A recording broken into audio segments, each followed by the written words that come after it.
جەماوەری ئازادی خوازی خەڵکی کوردستان، کرێکاران و زەحمەتکێشانی کوردستان، منداڵانی ئازیز، ئێوە کە هیوای دوا ڕۆژی ئەم گەلەن،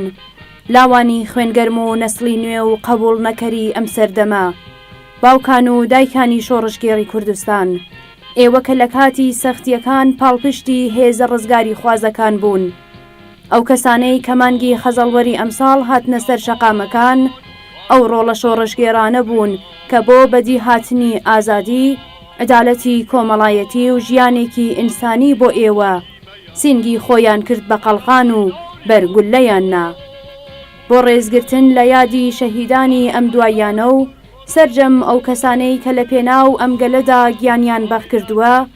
ڕۆژی پێنجشەممە 5 بەفرانبار کاتژمێر 3 دوانی وەڕۆ لە هەر شوێن و جێگایەک کە هەن بۆ ماوەی 5 خولەک